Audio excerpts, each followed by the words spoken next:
Hello everyone, how are you all. Welcome to Idea Infusion by Triumph Academy. आज हम देखने वाले हैं आपकी यूनिट नंबर 1 से यूनिट नंबर 5 तक के लेकर जितनी भी थ्योरी है आपकी, वो आज हम इसके अंदर सब कवर कर लेंगे। हम समझ लेंगे जो भी आपकी बेसिक टर्मिनोलॉजीज जिस भी क्वेश्चन के अंदर इस्तेमाल होंगी उसका मतलब क्या है, और जितना भी फार्मूलाज वगैरह हैं आपके यूनिट नंबर 1 से लेकर यूनिट नंबर 5 तक, हम सबको साथ साथ देखते हुए चलेंगे। और जो न्यूमेरिकल्स हैं वो मैं यूनिट वाइज आपके अपलोड कर दूंगा। यूनिट 1 के मैंने कर चुके हैं और बाकी सबके भी मैं आपके अपलोड कर दूंगा बहुत जल्द ही। तो करते हैं आज की वीडियो को स्टार्ट बिना किसी देरी के। ठीक है, सबसे पहले जो इसके अंदर आपका टॉपिक आता है वो आता है अलग अलग टाइप के आपके शेयर्स होते हैं, तो उन्हीं के बारे में हम पढ़ने वाले हैं। सबसे पहला जो टाइप आता है वो आता है इक्विटी शेयर। ये सबसे कॉमन टाइप के शेयर होते हैं जो एक कंपनी क्या करती है, इशू करती है। जिन इंसान के पास भी ये इक्विटी शेयर होंगे, जो इक्विटी शेयर होल्डर होगा उसको हम क्या बोलेंगे, ये इंसान को नहीं, real owner of the company है। यानी एक तरीके से यही है ओनर जो भी है इस कंपनी का। और जिनके पास भी इक्विटी शेयर्स होते हैं, जो इक्विटी शेयर को होल्ड करते हैं, उनके पास ये राइट होता है जितने भी कंपनी के डिसीजन होते हैं वहाँ पर जाकर ये लोग वोट कर सकते हैं। और इनको डिविडेंड तभी मिलता है जब कंपनी को प्रॉफिट होता है। अगर कंपनी को प्रॉफिट नहीं होता तब इनको डिविडेंड नहीं मिलेगा। और इनको डिविडेंड किसके बाद मिलता है, प्रेफरेंस शेयर होल्डर के बाद। पहले प्रेफरेंस शेयर होल्डर को डिविडेंड मिलेगा, फिर उनके बाद किसको डिविडेंड मिलेगा, इक्विटी शेयर होल्डर को। और इनको कोई फिक्स रिटर्न नहीं मिलते, मतलब इनका कुछ डिसाइडेड नहीं होता कि जैसे सैलरी वगैरह के तरीके के से कि आपको 5,000 रुपये मंथली मिलने ही मिलने, ऐसा नहीं है। अगर इनको प्रॉफिट हुआ कंपनी को तो उसका हिस्सा मिल जाएगा, ठीक है, वरना नहीं मिलेगा। तो इस टाइप के शेयर होल्डर कौन सा होता है, हमारे इक्विटी शेयर होल्डर। इस टाइप के शेयर्स को क्या बोलते हैं हम, इक्विटी शेयर। उसके बाद आता है हमारा preference share holder. Preference share कौन से शेयर होते हैं, इसके जो शेयर होल्डर होते हैं इनको इक्विटी शेयर होल्डर से ऊपर माना जाता है। किस चीज़ के अंदर, सबसे पहले तो इनको जो डिविडेंड मिलता है वो फिक्स रेट पर मिलता है, यानी इनका डिसाइडेड होगा, यानी कि आपको 5,000 रुपये मिलने हैं या 1,00,000 रुपये मिलने हैं। इन लोगों का डिसाइड होता है ऑलरेडी कि इनको कितना डिविडेंड मिलना है, ठीक है। और इनको जब कंपनी वाइंड अप होती है, यानी जब कंपनी बंद होती है, तो जितनी भी इन्होंने कैपिटल लगाई होती है, जितनी भी कंपनी के अंदर इन्वेस्टमेंट की होती है, वो पैसा इन लोगों को क्या मिल जाता है, वापस मिल जाता है। अब प्रेफरेंस शेयर भी अलग अलग टाइप के होते हैं। एक होता है हमारा क्यूमुलेटिव, ठीक है। जैसे कि क्यूमुलेटिव प्रेफरेंस शेयर वो होता है कि अगर आपको 1 साल का डिविडेंड नहीं मिला तो वो अगले साल आपको मिल जाएगा, यानी कैरी फॉरवर्ड हो जाएगा। तो इस टाइप के प्रेफरेंस शेयर्स को बोलते हैं हम क्यूमुलेटिव प्रेफरेंस शेयर। फिर आते हैं नॉन क्यूमुलेटिव, मतलब इसके अंदर जाहिर सी बात है इसके अंदर कैरी फॉरवर्ड हो रहा होगा, इसके अंदर कैरी फॉरवर्ड नहीं होता। पार्टिसिपेटिंग शेयर वो होते हैं, वो शेयर होल्डर्स होते हैं जिनको एक्स्ट्रा शेयर मिलता है प्रॉफिट के अंदर से, मतलब डिविडेंड तो मिलता ही मिलता है, उसके साथ साथ एक्स्ट्रा शेयर भी मिलता है प्रॉफिट का। उस टाइप के शेयर होल्डर क्या कहलाए जाते हैं, पार्टिसिपेटिंग शेयर होल्डर। और नॉन पार्टिसिपेटिंग वो होंगे जिनको कोई एक्स्ट्रा शेयर नहीं मिलता। और कन्वर्टेबल वो होते हैं जिनको हम इक्विटी शेयर्स के अंदर कन्वर्ट कर सकते हैं। और नॉन कन्वर्टेबल वो होते हैं जिनको इक्विटी शेयर्स के अंदर हम कन्वर्ट नहीं कर सकते, ठीक है ना। रिडीमेबल वो होंगे जिनको हम एक टाइम के बाद जो रीपेड हो जाते हैं, एक सर्टेन पीरियड के बाद, ठीक है ना, जो हमें वापस मिल जाएंगे। और जितने भी रिडीमेबल प्रेफरेंस शेयर होते हैं वही इंडिया के अंदर अलाउड हैं, ठीक है। इरिडीमेबल प्रेफरेंस शेयर अलाउड नहीं है इंडिया के अंदर, ठीक है। अब शेयर कैपिटल की अकाउंटिंग किस तरीके से की जाती है, अब अलग अलग स्टेजेस होते हैं। सबसे पहला आता है एप्लीकेशन स्टेज। एप्लीकेशन स्टेज के अंदर क्या होता है, जो इन्वेस्टर्स होता है, यानी जो शेयर खरीदना चाहता है वो शेयर्स के लिए अप्लाई करता है, और साथ साथ एप्लीकेशन के साथ एक पैसे भी भेजता है कि मतलब मुझे इतने रुपए के शेयर खरीदना है। फिर अलॉटमेंट स्टेज आता है, यानी कि कंपनी जो एप्लीकेशन का पैसा हुआ होता है उस हिसाब से सब लोगों को शेयर दे देती है, कि जिसका जितना पैसा आया हुआ है उस हिसाब से उसको उतने शेयर दे दिए। फिर कॉल स्टेज आता है। कॉल स्टेज के अंदर क्या होता है, कंपनी का जितना भी बैलेंस अमाउंट होता है वो इंस्टॉलमेंट के अंदर मांगती है, जैसे कि फर्स्ट कॉल के पैसे दे दो, फाइनल कॉल के पैसे दे दो। इस तरीके से जो है वो अपने इंस्टॉलमेंट के अंदर अमाउंट मांगती है। अब जर्नल एंट्रीज क्या क्या होती हैं, जब भी हमारा एप्लीकेशन मनी रिसीव्ड होता है तो जो बैंक अकाउंट होता है वो हमारा डेबिट हो जाता है, और शेयर एप्लीकेशन अकाउंट क्या हो जाएगा, क्रेडिट हो जाएगा। और जब एप्लीकेशन मनी ट्रांसफ़र किया जाता है अलॉटमेंट के बाद तो शेयर एप्लीकेशन अकाउंट डेबिट हो जाता है, और शेयर कैपिटल अकाउंट हमारा क्या हो जाता है, क्रेडिट हो जाता है। तो ये सारी जितनी भी जर्नल एंट्रीज मैं आज आपको कराने वाला हूँ, ठीक है, आज के वीडियो में आपकी सब चीज़ें होने वाली हैं। आपकी थ्योरी होने वाली है, आपकी इंपॉर्टेंट जर्नल एंट्रीज जो होती हैं वो होने वाली हैं, और साथ साथ जितने भी फार्मूलाज आपके इस्तेमाल होने वाले हैं, मतलब ये धमाकेदार वीडियो होने वाली है आपकी, जिसके अंदर आपको सारी चीज़ें मिल जाएंगी एक ही वीडियो के अंदर। ठीक है, तो क्या होता है, जब एप्लीकेशन बनी, जब हम अलॉटमेंट के बाद ट्रांसफ़र करते हैं, तो शेयर एप्लीकेशन अकाउंट जो होगा हमारा वो डेबिट हो जाएगा, और शेयर कैपिटल अकाउंट क्या हो जाएगा हमारा, क्रेडिट हो जाएगा। और जब अलॉटमेंट मनी ड्यू होता है, यानी कि जब हम बोलते हैं कि अलॉटमेंट मनी का पैसा दे दो, तो उसकी एंट्री क्या पास करेंगे, ठीक है ना। तो उसके एंट्री हम ये पास करेंगे कि शेयर अलॉटमेंट अकाउंट डेबिट हो जाएगा और शेयर कैपिटल अकाउंट क्रेडिट हो जाएगा। ऐसे सेम होगी, बस यहाँ पर अलॉटमेंट आ जाएगा एप्लीकेशन की जगह। और जब अलॉटमेंट का पैसा हमें मिल जाएगा, तो जब पैसा मिलता है तो बैंक अकाउंट डेबिट होता है, और जहाँ से मिलता है वो चीज़ क्या हो जाती है, क्रेडिट हो जाती है। हमें अलॉटमेंट अकाउंट का पैसा मिला, तो इस तरीके से हमारी क्या हो जाएगी, अलॉटमेंट अकाउंट क्रेडिट हो जाएगी। और इस तरीके से ही हमारी कॉल मनी की एंट्री होंगी। सबसे पहले तो first call account debit to share capital account, फिर bank account debit to first call, फिर सेकंड कॉल की इसी तरीके से एंट्री होगी। ठीक है ना, जहाँ जहाँ पर अलॉटमेंट है वहाँ वहाँ पर फर्स्ट कॉल या फिर सेकंड कॉल, जो भी कॉल है उस कॉल का नाम इस्तेमाल होता रहेगा। इस तरीके से सेम एंट्रीज होंगी हमारी। अब फॉर फीचर और री इशू क्या होता है, जैसे कि अगर शेयर होल्डर क्या होता है, जो उसके पास अमाउंट ड्यू थी, यानी फर्स्ट कॉल की अलॉटमेंट की, जो भी वो उसको पैसे देने थे, तो वो पैसे वो नहीं दे पाया, तो कंपनी क्या करेगी, उसके जितने भी शेयर्स हैं वो फोरफीट कर लेगी, यानी उससे वापस ले लिए जाएंगे। ठीक है ना। और बाद में जब वो जो एक्स्ट्रा शेयर हैं जो कंपनी ने फोरफीट कर दिए, जिन लोगों ने भी उसकी पेमेंट नहीं की थी, वो कंपनी क्या कर देती है, नए लोगों को री इशू कर देती है। यानी कि अब कंपनी अपने पास रखकर तो कुछ करेगी नहीं ना, फ़ायदा नहीं है, तो कंपनी वो चीज़ नए लोगों को री इशू कर देती है, यानी मार्केट के अंदर दोबारा इशू कर देती है। अब जो राइट और बोनस शेयर हैं उनका इशू किस तरीके से किया जाता है। राइट शेयर जो शेयर्स होते हैं वो शेयर होते हैं जो एग्जिस्टिंग शेयर होल्डर को और दिए जाते हैं। यानी मान लीजिए आपके पास 3 शेयर है, तो कंपनी क्या करती है, राइट इशू करती है। तो वो कंपनी बोलेगी जिस जिस इंसान के पास 3 शेयर होंगे उसको एक एक शेयर हमारी कंपनी की तरफ से फ्री और मिल जाएगा। इस टाइप के इशू क्या कहलाया जाता है, राइट इशू कहलाया जाता है। ठीक है। और जो ये होती है, ये जो ऑफ़र जो दी जाती है, ये प्राइस जो होता है इसका वो मार्केट वैल्यू से कम पर दिया जाता है। मान लीजिए जो आपके 3 हैं ये शेयर, उनकी वैल्यू है 25 रुपये की, तो ये जो एक आपको दिया जाएगा ना, इसकी वैल्यू या तो 15 रुपये होगी या फिर 20 रुपये होगी। ठीक है ना। तो जो उसकी एक्चुअल मार्केट वैल्यू है इससे थोड़ा कम प्राइस पर ये इशू किया जाता है, और ये कंपनीज़ को हेल्प करता है कि मतलब उनकी कैपिटल बढ़ जाए विदाउट अप्रोचिंग द पब्लिक, यानी पब्लिक को वो लोग अप्रोच ना करें और साथ साथ उनकी कैपिटल भी बढ़ जाए। इस वजह से हमारे राइट शेयर्स इशू किए जाते हैं। इसकी एंट्री क्या होती है, जब हमें राइट इशू का पैसा मिल जाता है तो हम अपने बैंक अकाउंट को डेबिट कर देंगे, और शेयर कैपिटल अकाउंट को क्रेडिट कर देंगे, और साथ साथ सिक्योरिटी प्रीमियम अकाउंट को क्रेडिट करेंगे। सिक्योरिटी प्रीमियम ध्यान रखें तभी क्रेडिट होगा अगर गिवन होगा, अगर गिवन नहीं है तो सिक्योरिटी प्रीमियम अकाउंट क्रेडिट नहीं होगा, सिर्फ क्या क्रेडिट होगा, शेयर कैपिटल अकाउंट। ठीक है, आई होप आपकी ये बात समझ आई होगी। उसके बाद बोनस शेयर वो शेयर होते हैं जो हम अपने एग्जिस्टिंग शेयर होल्डर्स को फ्री में शेयर दे देते हैं। ठीक है ना। इसके अंदर तो हम बोल रहे थे कि 3 है 25 रुपये का, आप एक 15 रुपये का ले लो, इसके अंदर हम फ्री में दे रहे हैं। ठीक है, आपके पास 5 है, हमारी तरफ से एक फ्री रख लो। ठीक है, ये कंपनी अपने प्रॉफिट में से, रिजर्व में से मतलब खुद दे देती है वो। ठीक है, इसके अंदर कुछ पब्लिक से पैसा नहीं लिया जाता। ये शेयर होल्डर्स के लिए एक तरीके से रिवॉर्ड होता है, यानी कि मतलब उन्होंने कोई कैश इस्तेमाल नहीं करा और उनके पास और ज़्यादा शेयर्स आ गए, तो इस टाइप के इशू क्या कहलाया जाता है, हमारा बोनस इशू कहलाया जाता है। और इस टाइप के शेयर को हम क्या बोलते हैं, बोनस शेयर बोलते हैं। अब इसकी एंट्री क्या होती है, जो रिजर्व अकाउंट होता है वो तो हमारा डेबिट हो जाता है, और शेयर कैपिटल अकाउंट हमारा क्या हो जाता है, क्रेडिट हो जाता है। ठीक है।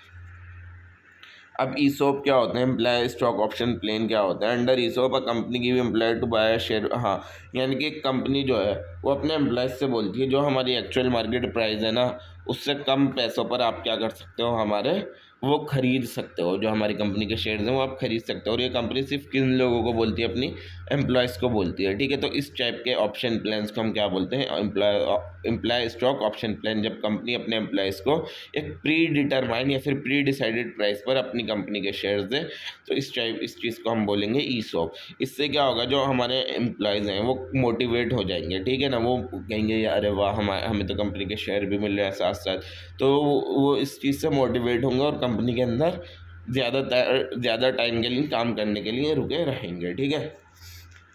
अकाउंटिंग ट्रीटमेंट क्या होगा, the value of the option is called fair value, और जो भी इस ऑप्शन की वैल्यू होती है यानी जो एक्चुअल वैल्यू होगी उस प्राइस की, उसको हम क्या बोलेंगे, फेयर वैल्यू। और ये कंपनी के लिए क्या होगा, एक्सपेंस होगा। कंपनी के लिए तो ये खर्चा ही है ना, जाहिर सी बात है। अब कंपनी कम पैसों पर दे रही है तो वो अपनी जेब से ही तो दे रही होगी, कहीं से लाकर थोड़ी ना दे रही है, वो किसी से उधार लेकर या फिर प्रॉफिट में से थोड़ी दे रही है, अपनी जेब से दे रही है। तो ये जो फेयर वैल्यू है ये कंपनी के लिए क्या है, एक तरीके से खर्चा है। और ये जो एक्सपेंस है ये हम ओवर द पीरियड शो करते हैं, ठीक है। जब एम्प्लॉय जो है एलिजिबल हो जाता है शेयर लेने के लिए, उसको हम बोलते हैं वेस्टिंग पीरियड। जब एम्प्लॉय हमारा शेयर लेने के लिए एलिजिबल हो जाएगा तो हम उसको तभी नोट करेंगे, वरना नहीं ऐड करेंगे, ठीक है। अब इसकी एंट्री जो होती है हर वेस्टिंग पीरियड पर होती है, ठीक है। और वो एंट्री क्या होती है, जितना भी हमारे एम्प्लॉय कंपनसेशन एक्सपेंस अकाउंट होता है वो क्या हो जाता है, डेबिट हो जाता है, ठीक है। Employee compensation expense account debit होगा और ईसोप आउटस्टैंडिंग अकाउंट क्या हो जाएगा, क्रेडिट हो जाएगा। और जब एम्प्लॉय जो है इस ऑप्शन को रिसीव कर लेता है, ठीक है ना, ये वेस्टिंग पीरियड है, यहाँ पर उसने रिसीव नहीं करा बट हम उसके लिए जमा करते हुए चल रहे हैं। जैसे ही अब उसने ये ऑप्शन को एक्सरसाइज कर लिया तो हम बैंक अकाउंट डेबिट कर देंगे, ईसोप आउटस्टैंडिंग अकाउंट भी डेबिट कर देंगे, और क्रेडिट क्या करेंगे, शेयर कैपिटल अकाउंट और सिक्योरिटी प्रीमियम अकाउंट क्रेडिट कर देंगे, ठीक है। आई होप आपको ये एंट्री भी समझ आई होगी। अब बायबैक का मतलब क्या होता है कि मतलब जब कंपनी अपने ही शेयर्स वापस खुद खरीद ले मार्केट से या फिर शेयर होल्डर से, उसको हम क्या बोलते हैं, बायबैक बोलते हैं। इससे क्या फ़ायदा होता है, जो कंपनी के नंबर ऑफ़ शेयर्स हैं मार्केट के अंदर वो रिड्यूस हो जाते हैं। यानी 1 लाख 10 लाख थे, कंपनी ने 1 लाख खरीद लिया, वो मार्केट के अंदर कितना बच गया, सिर्फ 9 लाख बच गए। तो कंपनी अपने मार्केट के अंदर से शेयर कम करने के लिए क्या करती है, बायबैक करती है। जब भी कंपनी के पास एक्सेस कैश हो जाता है यानी कैश अमाउंट ज़्यादा हो जाती है, तब भी कंपनी इस चीज़ का इस्तेमाल करती है कि अपने शेयर्स क्या कर ले, बायबैक कर ले। अब कंडीशन क्या होती है कि ये जो चीज़ है आर्टिकल ऑफ एसोसिएशन के अंदर अलाउड होनी चाहिए, और जितने भी फुल्ली पेड अप शेयर्स हैं वही हम बॉट बैक कर सकते हैं, उसके अलावा कोई शेयर बॉट बैक नहीं कर सकते। और कंपनी जो है ज़्यादा से ज़्यादा सिर्फ 25% अपनी पेड अप कैपिटल का और फ्री रिजर्व्स का यूज़ कर सकती है बायबैक के लिए, उससे ज़्यादा नहीं कर सकती, ठीक है ना। जितना भी अमाउंट होगा आपका कैपिटल रिजर्व्स या फिर फ्री रिजर्व्स के अंदर, उसका 25% इस्तेमाल कर सकते हो आप बायबैक के लिए, उससे ज़्यादा नहीं।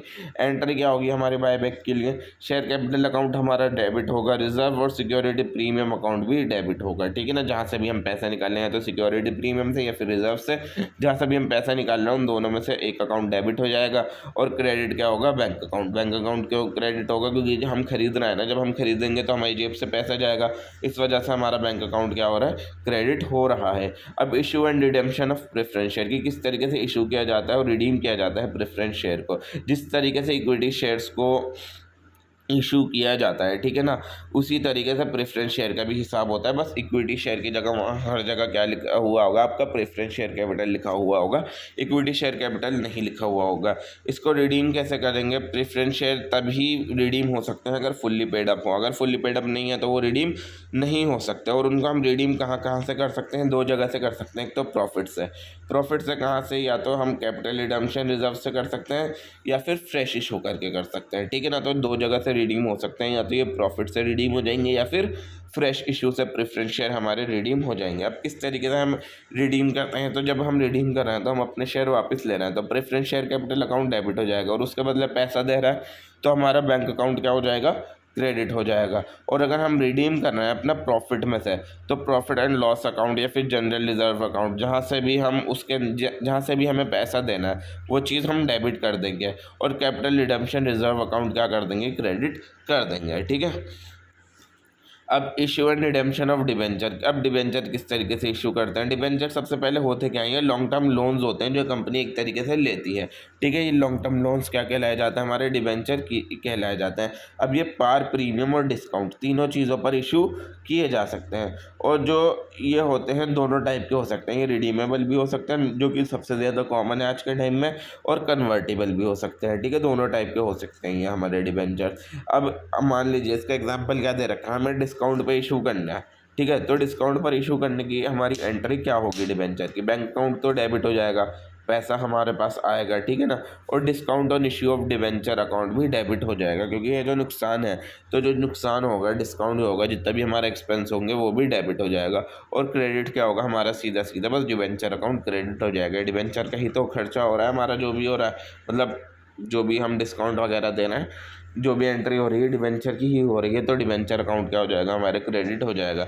अब रिडीम किस तरीके से करेंगे, अब ये एक फिक्स पीरियड डिसाइड होता है कि 1 साल बाद, 2 साल बाद, 5 साल बाद आपको ये क्या कर लेना है, रीपे कर देने हैं, रिडीम कर देने हैं। और ये जब हम रिडीम करते हैं, ये दोनों चीज़ों पर कर सकते हैं हम, पार पर भी, प्रीमियम पर भी। डिस्काउंट पर रिडीम नहीं किए जा सकते, डिस्काउंट पर इशू किए जा सकते हैं बट रिडीम नहीं किए जा सकते। और रिडीम करने से पहले कंपनी को अपने पास एक डीआरआर अकाउंट बनाना मैंडेटरी है। डीआरआर अकाउंट क्या होता है, डिबेंचर रिडेम्पशन रिजर्व अकाउंट, ठीक है ना।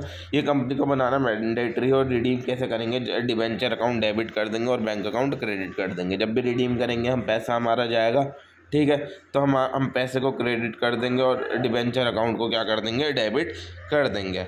अब अगर हमने प्रीमियम पे करा तो प्रीमियम और redemption of debenture account debit हो जाएगा और बैंक अकाउंट सेम पिछली एंट्री की तरह क्रेडिट हो जाएगा।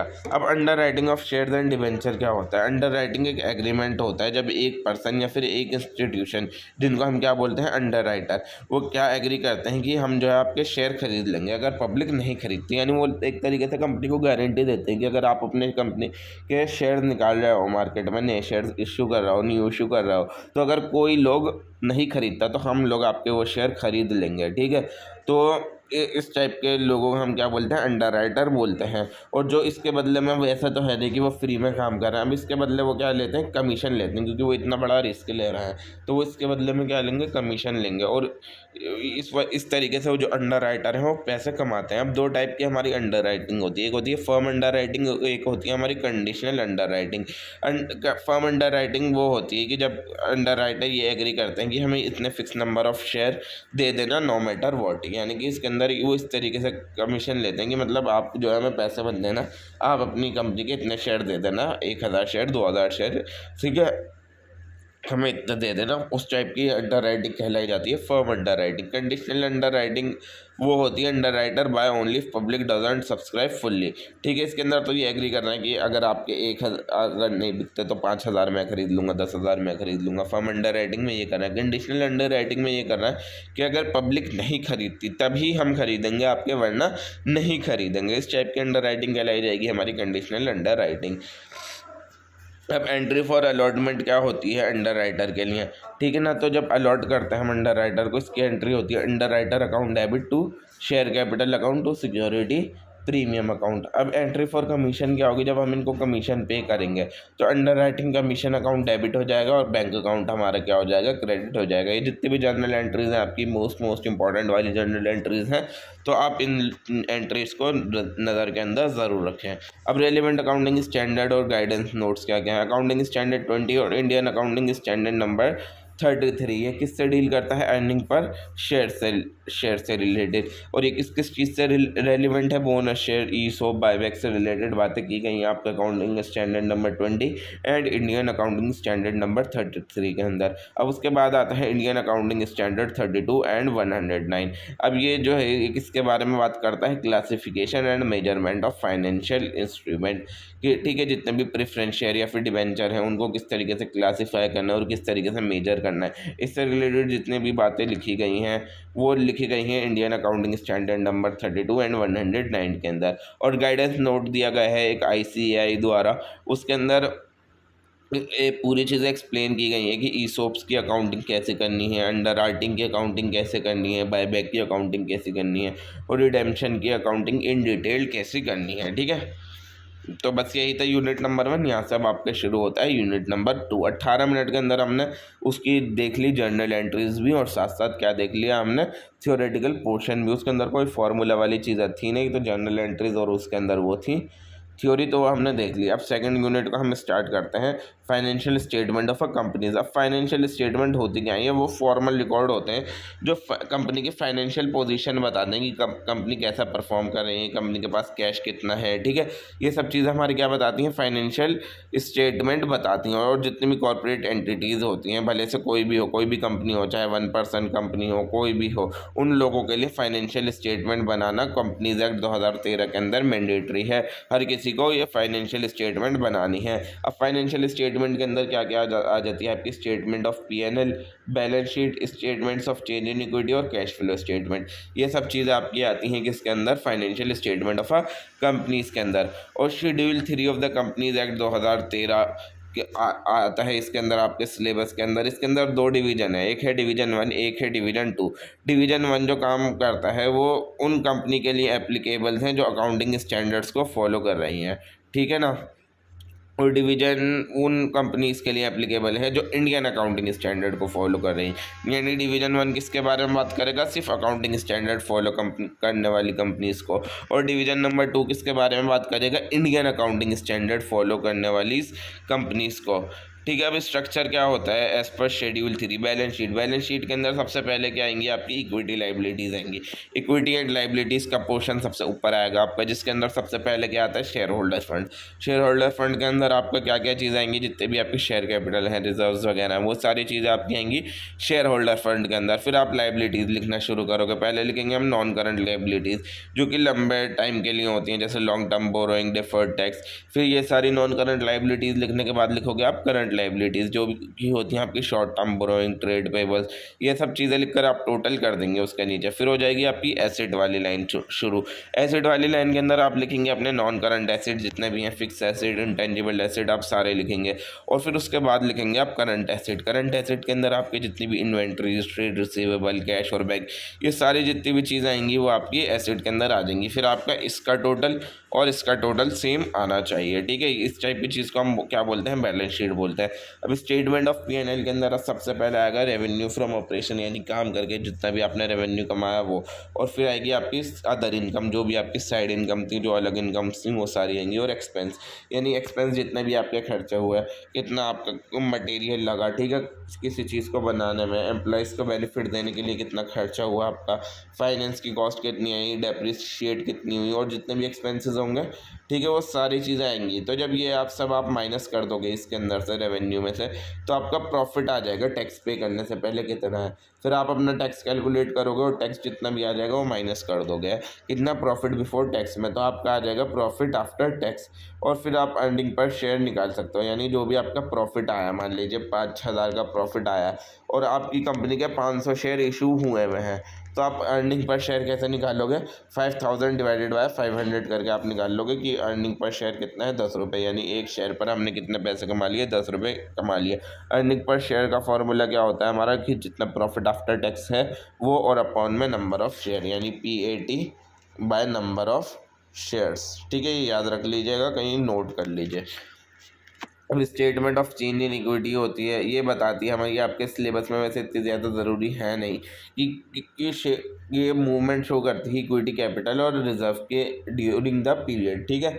और कैश फ्लो स्टेटमेंट क्या होती है, कैश फ्लो स्टेटमेंट 3 एक्टिविटीज़ में बटी हुई होती है। एक ऑपरेटिंग एक्टिविटीज़, इन्वेस्टिंग एक्टिविटीज़ और फाइनेंसिंग एक्टिविटीज़। तो इस टाइप की होती है आपकी कैश फ्लो स्टेटमेंट। अब 1% कंपनी वो होती है, एक टाइप की प्राइवेट कंपनी होती है जिसके अंदर सिर्फ एक ही पर्सन होता है जो कि मेंबर होता है, और इसको भी अपनी फाइनेंशियल स्टेटमेंट बनाने की ज़रूरत होती है, बट इसको कैश फ्लो स्टेटमेंट बनाने की ज़रूरत नहीं होती। अगर कंपनी का टर्नओवर जो है वो थ्रेशोल्ड लिमिट से कम है तो उसको कैश फ्लो स्टेटमेंट बनाने की ज़रूरत नहीं है, बट स्टिल वो फाइनेंशियल स्टेटमेंट बनाएगा। और ये कौन सा शेड्यूल 3 फॉलो करती है, डिवीज़न 1 एंड 2 जो भी एप्लीकेबल स्टैंडर्ड है उनको ये फॉलो करेगी 1% कंपनी। अब रिलेटेड पार्टी ट्रांजैक्शन क्या होती हैं अकाउंटिंग स्टैंडर्ड नंबर 18 के अंदर, ठीक है। अब सबसे पहले समझते हैं रिलेटेड पार्टी क्या होती है, तभी रिलेटेड पार्टी ट्रांजैक्शन हमें समझ में आएगी। एक रिलेटेड पार्टी वो इंसान हो सकता है या फिर वो एंटिटी हो सकती है जो कंपनी से कहीं ना कहीं से रिलेटेड है, ठीक है ना। जैसे मैं हूँ, मेरी खुद की कंपनी है, तो और मेरा भाई है, तो मेरा भाई क्या होगा, मेरे लिए रिलेटेड पार्टी होगा। उसकी भी कुछ कंपनी, उससे मैं डील कर रहा हूँ, तो वो मेरे लिए क्या होगा, रिलेटेड पार्टी होगा, ठीक है। तो मान लीजिए उसका किसी भी तरीके से रिलेशन हो कंपनी से, ठीक है, उसको कहीं ना कहीं से इन्फ्लुएंस हो, या फिर वो कंपनी का कोई मैनेजरियल पर्सन हो, यानी कि मैं कंपनी का मैनेजर हूँ, तो मैं कंपनी का क्या हूँ, एक रिलेटेड पार्टी हूँ। कहीं ना कहीं से फैमिली रिलेशनशिप हो, भाई हो, बहन, हस्बैंड हो, वाइफ हो, ठीक है, इन सबको हम क्या बोलेंगे, ये क्या हो गए, हमारे साथ रिलेटेड पार्टीज हो गए, ठीक है। अब अकाउंटिंग स्टैंडर्ड 18 की रिक्वायरमेंट क्या क्या है? इसकी रिक्वायरमेंट है कि डिस्क्लोज करनी चाहिए, यानी कि जो भी आप रिलेटेड पार्टी ट्रांजैक्शन कर रहे हो उसके अंदर ये सारी चीज़ें बताओ। अब क्या सारी चीज़ों के बारे में बात आ गई कि क्या सारी चीज़ें बतानी है आपको। सबसे पहले आ गया नेचर ऑफ रिलेशनशिप, यानी उनसे आपकी जो भी रिलेटेड पार्टी है नेचर ऑफ रिलेशनशिप आपका क्या है, और जो आप ट्रांजेक्शन कर रहे हो, जो भी आपकी डील हो रही है उसके बारे में पूरा डिस्क्रिप्शन दो कि क्या है क्या नहीं है, उसके बारे में पूरा बताओ। और जो भी आपका आउटस्टैंडिंग बैलेंस है साल के एंड के अंदर वो बताओ। ठीक है, ये सारी चीज़ें आपको डिस्क्लोज करनी है, और ये चीज़ कौन बोलती है? अकाउंटिंग स्टैंडर्ड नंबर 18 बोलता है कि सारी चीज़ें आपको बतानी है। अब एग्जांपल क्या क्या आ गया हमारे रिलेटेड पार्टी ट्रांजैक्शन के? जब भी हम सेल करते हैं फिर परचेज करते हैं गुड्स, ठीक है, अपनी किसी भी रिलेटेड पार्टी से, या फिर लोन देते हैं किसी को, या फिर उनसे लेते हैं, या फिर अपने डायरेक्टर को रेम्यूनरेट करते हैं और वो हमारे रिलेटेड पार्टी हैं, ठीक है, उनको पैसा देते हैं। अब जो है आपका preparation of financial statement manually and using software, यानी आप मैन्युअली भी बनाएंगे इस सिलेबस के अंदर और सॉफ्टवेयर का भी इस्तेमाल करेंगे। आपका जैसे प्रैक्टिकल हुआ होगा तो ये तो आपका प्रैक्टिकल पोर्शन था। तो जैसे मैनुअल प्रिपरेशन थी तो आपका ट्रायल बैलेंस जो था आपने वो सब बनाना सीखना है आपको, जैसे profit and loss statement, balance sheet, cash flow statement, ये सब चीज़ आपको बनानी सीखनी है। इस चीज़ को हम क्या बोलेंगे? Manual preparation. और अकाउंटिंग सॉफ्टवेयर जैसे आपका टैली वगैरह का एग्ज़ाम हुआ होगा अभी, जो न्यूमेरिकल हुआ होगा, ठीक है, वो सारी चीज़ें आपकी अकाउंट वो आ गई आपकी अकाउंटिंग सॉफ्टवेयर के, ठीक है। अब ईपीएस किस तरीके से कैलकुलेट करते हैं, और ये किसके अंदर दे रखा है? अकाउंटिंग स्टैंडर्ड नंबर 20 के अंदर डिफाइंड है। ईपीएस की फुल फॉर्म क्या होती है? सबसे पहले तो अर्निंग पर शेयर होती है ईपीएस की फुल फॉर्म। ये हमें क्या बताता है कि कितना प्रॉफिट कमाया सिर्फ एक इक्विटी शेयर ने, यानी एक इक्विटी शेयर ने कितना प्रॉफिट कमाया, ठीक है, वो क्या बताता है? हमारा ईपीएस बताता है। अब बेसिक ईपीएस का फॉर्मूला क्या होता है? जो भी हमारा नेट प्रॉफिट आफ्टर टैक्स है उसके अंदर से जितना भी हमने डिविडेंड दे दिया वो सब हम माइनस कर देंगे, ठीक है ना, और उसको डिवाइड किससे करेंगे? वेटेड एवरेज, यानी कि नंबर ऑफ इक्विटी शेयर्स से उसको हम क्या कर देंगे? डिवाइडेड कर देंगे, यानी कि सीधा सीधा जो भी प्रॉफिट आया है हमारा उसको नंबर ऑफ इक्विटी शेयर से हम डिवाइड करके निकाल लेंगे। और डाइल्यूटेड ईपीएस क्या होता है? Takes into account potential equity share like ESOP, convertible debentures, ठीक है ना, ये उन सब चीज़ों के लिए होता है, जैसे ईसोप्स और कन्वर्टिबल डिवेंचर, उन लोगों के लिए जब उन चीज़ों के लिए जब निकाला जाए तो डाइल्यूटेड ईपीएस निकाला जाता है। और ये इम्पॉर्टेंट होता है कि जो ट्रू अर्निंग पावर है कंपनी की वो पता लगाने के लिए ईपीएस निकालना ज़रूरी होता है, कि मतलब एक्चुअली कंपनी के अंदर हर एक शेयर होल्डर एक शेयर से कितना पैसा कमा रहा है, ये अगर हमें जानना है तो ईपीएस निकालना हमारे लिए क्या है? ज़रूरी होना चाहिए, ठीक है। अब interpretation of financial ratio as पर शेड्यूल 3 आ गया। फाइनेंशियल रेशियो हमें फाइनेंशियल हेल्थ बताता है हमारी कंपनी की, कि जो हमारी कंपनी है वो ठीक तरीके से परफॉर्म कर रही है या फिर नहीं कर रही है। ये चीज़ कौन बताता है? हमारे फाइनेंशियल रेशियोज़ बताते हैं। और ये जो है रिवाइज शेड्यूल नंबर 3 के अंदर ये सारी चीज़ें डिफाइन है कि कंपनीज़ को जो है सारी चीज़ें डिस्क्लोज़ करनी है, जितने भी की रेशियोज़ हैं वो डिस्क्लोज़ करना है। अब अलग अलग टाइप के आपके रेशियोज़ आ गए। सबसे पहले आ गया प्रॉफिटेबिलिटी रेशियो। प्रॉफिटेबिलिटी रेशियो के अंदर आपकी 3 चीज़ें आती हैं, ठीक है ना। Net profit margin, net profit margin हम कैसे निकालेंगे? नेट प्रॉफिट को रेवेन्यू फ्रॉम ऑपरेशन से डिवाइड करके हम अपना नेट प्रॉफिट मार्जिन निकाल सकते हैं। रिटर्न इक्विटी कैसे निकालेंगे? नेट प्रॉफिट को शेयर होल्डर्स की इक्विटी से डिवाइड करके हम क्या निकाल लेंगे? अपनी रिटर्न ऑन इक्विटी निकाल लेंगे। और रिटर्न ऑन कैपिटल एम्प्लॉयड कैसे निकाल लेंगे? ईबीआईटी को कैपिटल एम्प्लॉयड से डिवाइड करके हम क्या निकाल लेंगे? अपनी रिटर्न ऑन कैपिटल एम्प्लॉयड निकाल लेंगे। तो ये थे हमारे तीनों प्रॉफिटेबिलिटी रेशियो। लिक्विडिटी रेशियो होते हैं हमारे 2 टाइप के, एक होता है करंट रेशियो, एक होता है हमारा क्विक रेशियो। करंट रेशियो कैसे निकालेंगे? जब जितने भी करंट एसेट है उनको करंट लायबिलिटीज से डिवाइड करके हम निकाल लेंगे अपना करंट रेशियो। और क्विक रेशियो निकालने का क्या फॉर्मूला है? करंट एसेट में से हम इन्वेंट्री माइनस कर देंगे, मतलब सेम ही है, बस इसके अंदर से आपको इन्वेंट्रीज माइनस कर देनी है तो आपका क्विक रेशियो निकल जाएगा। एफिशिएंसी रेशियो के अंदर 2 टाइप के होते हैं आपके, इन्वेंट्री टर्नओवर रेशियो और debtor turnover ratio. Inventory turnover ratio कैसे निकालेंगे? जितनी भी कॉस्ट ऑफ गुड्स सोल्ड थी उसको एवरेज इन्वेंट्री से डिवाइड करके हम क्या निकाल लेंगे? अपना इन्वेंट्री टर्नओवर रेशियो निकाल लेंगे। और डेटर टर्नओवर रेशियो कैसे निकालेंगे? जितना भी रेवेन्यू था उसको एवरेज ट्रेड रिसीवेबल से डिवाइड करके हम क्या निकाल लेंगे? अपना एफिशिएंसी रेशियो निकाल लेंगे। लेवरेज रेशियो हमारे 2 टाइप के होते हैं, डेट इक्विटी रेशियो आता है, इंटरेस्ट कवरेज रेशियो आता है। डेट इक्विटी रेशियो कैसे निकालेंगे? जितना भी टोटल डेट है, टोटल कर्जा है, उसको इक्विटी से डिवाइड करते हैं हम डेट इक्विटी रेशियो निकाल सकते हैं। इंटरेस्ट कवरेज रेशियो कैसे निकालेंगे? ईबीआईटी जितना भी है, earning before interest and tax, उसको इंटरेस्ट एक्सपेंस से डिवाइड करके अपना इंटरेस्ट कवरेज रेशियो निकाल लेंगे। और उसके अलावा अर्निंग पर शेयर होता है और प्राइस टू अर्निंग रेशियो होते हैं, ये सब चीज़ें भी होती हैं आपकी। अब रेलिवेंट अकाउंटिंग स्टैंडर्ड और प्रोविजंस क्या क्या हैं कंपनीज एक्ट 2013 के। तो इंपॉर्टेंट अकाउंटिंग स्टैंडर्ड जो दिए गए हैं वो दिए गए हैं अकाउंटिंग स्टैंडर्ड नंबर 18, जो कि हम रिलेटेड पार्टी डिस्क्लोजर्स से रिलेटेड ऊपर हम बात करके आ चुके हैं, और अकाउंटिंग स्टैंडर्ड नंबर 3 और इंडियन अकाउंटिंग स्टैंडर्ड नंबर 7, जो कि कैश फ्लो स्टेटमेंट के बारे में बात करता है। Accounting standard number 20 and Indian accounting standard number 33, जो कि अर्निंग पर शेयर से रिलेटेड बातें करता है। इंडियन अकाउंटिंग स्टैंडर्ड नंबर 1 जो कि फाइनेंशियल स्टेटमेंट के प्रेजेंटेशन से रिलेटेड बातें करता है, और इंडियन अकाउंटिंग स्टैंडर्ड नंबर 10 जो इवेंट्स आफ्टर रिपोर्टिंग पीरियड से रिलेटेड बताता है आपको। अब कंपनीज एक्ट की रिक्वायरमेंट क्या क्या है। कंपनी को जो है अपनी फाइनेंशियल स्टेटमेंट बनानी है हर फाइनेंशियल ईयर के एंड में, ठीक है ना। और जो वो स्टेटमेंट बनाएगी तो उस स्टेटमेंट को कौन अप्रूव करेंगे, जो कंपनी के बोर्ड ऑफ डायरेक्टर हैं वो उस स्टेटमेंट को क्या करेंगे, अप्रूव करेंगे, और उस पर लास्ट में अपने सिग्नेचर करेंगे और ये बोलेंगे कि हमने इसको ऑडिट कर रखा है और ये प्रॉपर्ली चेक है। और कंपनी जो है जितने भी शेड्यूल 3 के अंदर जितनी भी चीज़ें बोली गई हैं वो सब चीज़ों की कंप्लाई करती हो, सब चीज़ों को करती हो फॉलो, ठीक है ना। अब ये आ गया आपका यूनिट नंबर 3, यहाँ से हो गया स्टार्ट, ठीक है। इसके अंदर जो आता है वो आता है आपका वैल्यूएशन ऑफ इंटेंजिबल एसेट। सबसे पहले तो समझते हैं इंटेंजिबल एसेट होते क्या हैं, तभी तो उसका वैल्यूएशन करेंगे।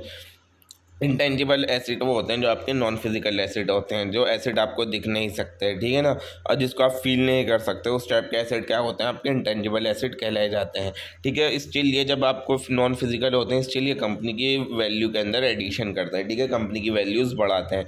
जैसे कंपनी की गुडविल हो गई, कंपनी का ब्रांड नेम हो गया, कंपनी के पेटेंट्स हो गए, trademark, copyright, software, customer list, ये सारी चीज़ें क्या हो गई, कंपनी के इंटेंजिबल एसेट्स हो गई। अब इसकी वैल्यूएशन क्यों ज़रूरी है, अब इसकी एक्चुअल वैल्यू निकालनी क्यों ज़रूरी है। जब भी हम मर्जर करते हैं या फिर एक्विजिशन करते हैं, यानी एक कंपनी दूसरी कंपनी के अंदर मर्ज करती है, मिलती है, तब इसकी वैल्यू हमें पता होनी चाहिए। और जब फाइनेंशियल रिपोर्टिंग करते हैं, फाइनेंशियल स्टेटमेंट बना के देते हैं, तब इनकी वैल्यू हमें लिखनी होती है उसके अंदर, इस वजह से पता होनी चाहिए। जब भी कोई लीगल डिस्प्यूट ना हो या फिर टैक्स जब भी हम कैलकुलेट करना हो, तब भी इस चीज़ की वैल्यू होगी।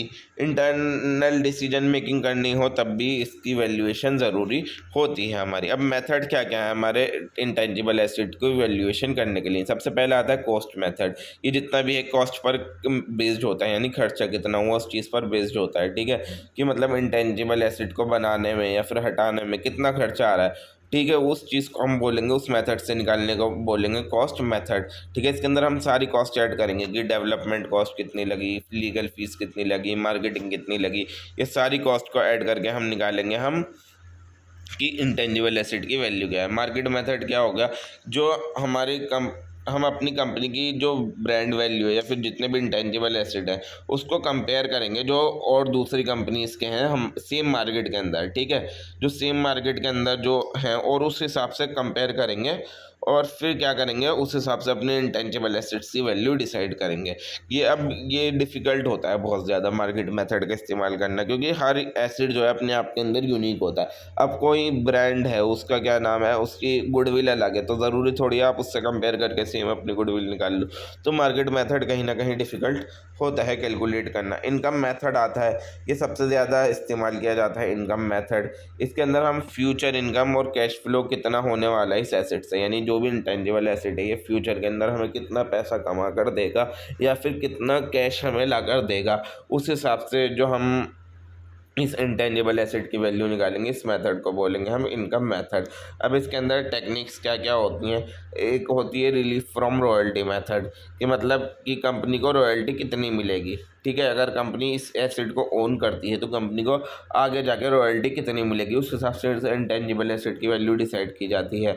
एक्सेस अर्निंग मेथड, यानी कि जब हमने टेंजिबल एसेट लगाने से पहले हमें कितना प्रॉफिट हो रहा था और ये इंटेंजिबल एसेट लगाने के बाद हमें कितना प्रॉफिट हो रहा है, तो जितना भी एक्स्ट्रा प्रॉफिट हो रहा है उस हिसाब से हम अपने उस इंटेंजिबल एसेट की वैल्यू कैलकुलेट करेंगे, ठीक है। और डिस्काउंटेड कैश फ्लो मेथड होता है कि प्रेजेंट वैल्यू और फ्यूचर एक्सपेक्टेड बेनिफिट कितने हैं उस हिसाब से हम कैलकुलेट करते हैं इसके अंदर, ठीक है। अब वैल्यूएशन ऑफ शेयर्स क्यों ज़रूरी है, कि शेयर की वैल्यूएशन क्यों ज़्यादा ज़रूरी है, तो जब भी हम खरीदेंगे बेचेंगे तो हमें उसकी वैल्यू तो पता ही होनी चाहिए ना कि शेयर की वैल्यू क्या है, तभी तो हम उसको खरीदेंगे या फिर बेचेंगे।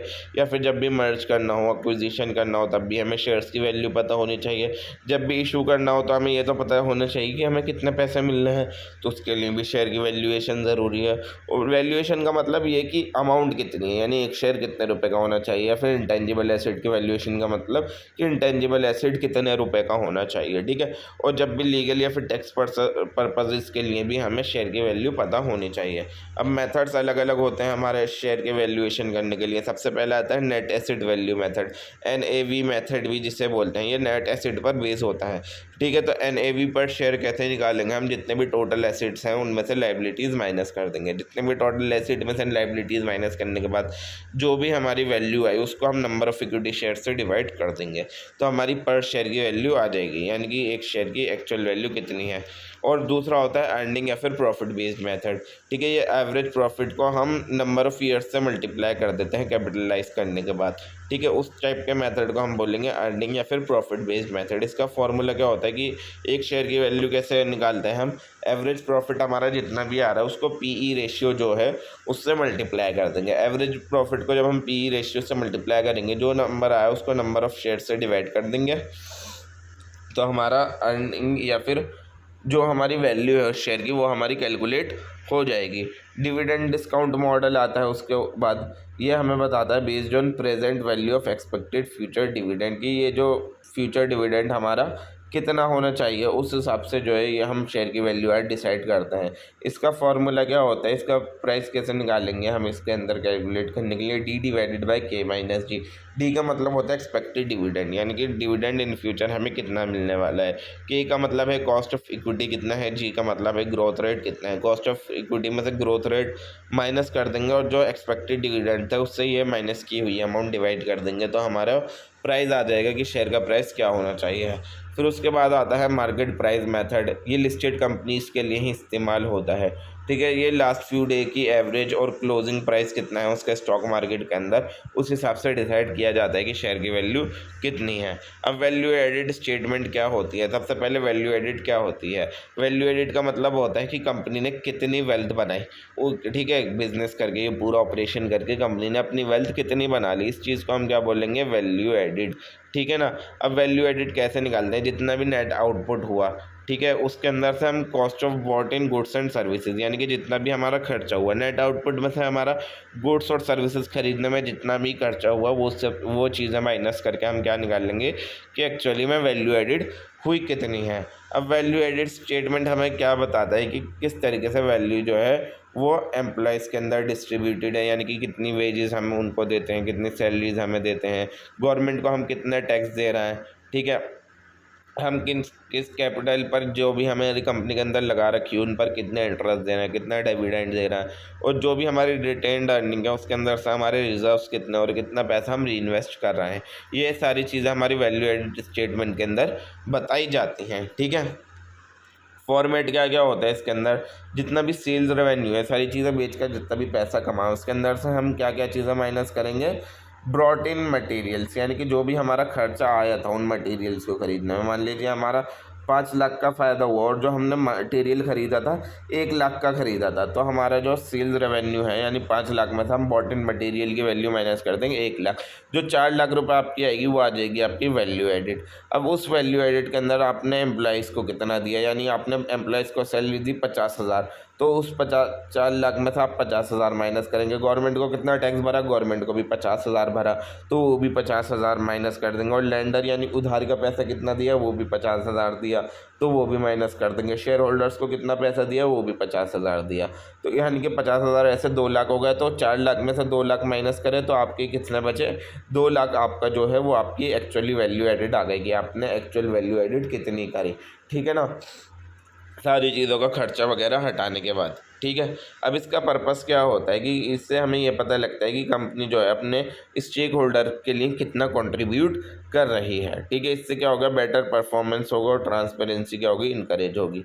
और उसके बाद आता है इकोनॉमिक वैल्यू एडेड, ईवीए जिसको बोला जाता है। अब ईवीए कैसे कैलकुलेट करेंगे, जितना भी हमारा net operating profit after taxes होता है, एनपीएटी जिसको भी बोलते हैं, एनओपीएटी, उसके अंदर से हम क्या माइनस कर देंगे, जितनी भी कैपिटल एम्प्लॉयड है उसको कॉस्ट ऑफ कैपिटल से मल्टीप्लाई करके उसमें से माइनस कर देंगे, तो हमारा क्या निकल आ जाएगा, हमारा इकोनॉमिक वैल्यू एडेड निकल आएगा। अब इकोनॉमिक वैल्यू एडेड का मतलब क्या होता है, ये ईवीए दिखाता क्या है कि कितना रियल प्रॉफिट है जो कंपनी ने एक्चुअली में कमाया है, यानी कॉस्ट वगैरह हटा के, जितनी भी कॉस्ट ऑफ कैपिटल वगैरह हटा के कितना एक्चुअल में प्रॉफिट आया है जो कंपनी ने कमाया है। ये चीज़ हमारी क्या बताती है, ईवीए बताती है। अगर ईवीए आपका पॉजिटिव आ रहा है तो इसका मतलब होगा कंपनी वैल्यू क्रिएट कर रही है, यानी कंपनी की वेल्थ बढ़ रही है। और अगर ईवीए नेगेटिव आता है तो इसका मतलब क्या है, कंपनी अपनी वैल्यू डिस्ट्रॉय कर रही है, यानी कंपनी को घाटा हो रहा है। अब इसके कंपोनेंट क्या होगा, एनओपीएटी होगा कि ऑपरेटिंग प्रॉफिट आफ्टर टैक्स, यानी कि टैक्स वगैरह देने के बाद आपका कितना प्रॉफिट है। कैपिटल एम्प्लॉयड क्या होती है कि कंपनी ने एक्चुअली उस पूरे बिजनेस के अंदर कितना पैसा लगा रखा है। और कॉस्ट ऑफ कैपिटल क्या आ गया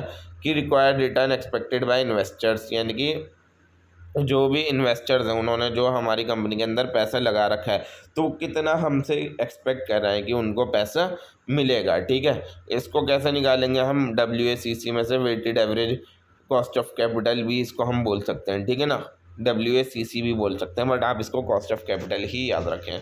ठीक है, अब मार्केट वैल्यू एडेड आता है, MVA क्या होता है, इसको हम कैसे निकालते हैं, जो भी मार्केट वैल्यू ऑफ कंपनी होती है उसके अंदर जितने भी कैपिटल शेयर होल्डर ने इन्वेस्ट की है वो माइनस कर देंगे, यानी मार्केट वैल्यू में से capital invested bye share holder minus करके हम अपना MVA निकाल सकते हैं। अगर MVA आपका पॉजिटिव आ रहा है तो हम क्या बोलेंगे, कंपनी ने वैल्यू एडिट की है। और अगर नेगेटिव आ रहा है तो कंपनी को क्या बोलेंगे, अंडर परफॉर्म्ड है, कंपनी ठीक तरीके से परफॉर्म नहीं कर रही। शेयर होल्डर वैल्यू एडिट आता है, SVA जो आता है वो कैसे निकालेंगे, net operating profit after tax में से वही same formula, equity capital multiply by cost of equity minus करेंगे। इट कम इस ये क्या बताता है कि शेयर होल्डर्स हैं उन्होंने कितनी वेल्थ क्रिएट करी। ठीक है, ये हमें किस डिसीजन मेकिंग के अंदर मदद करता है, जो भी डिविडेंड है, कैपिटल स्ट्रक्चर है या फिर इन्वेस्टमेंट से रिलेटेड जितने भी डिसीजन होते हैं वो लेने में हमारा शेयर होल्डर वैल्यू एडेड हमारी मदद करता है।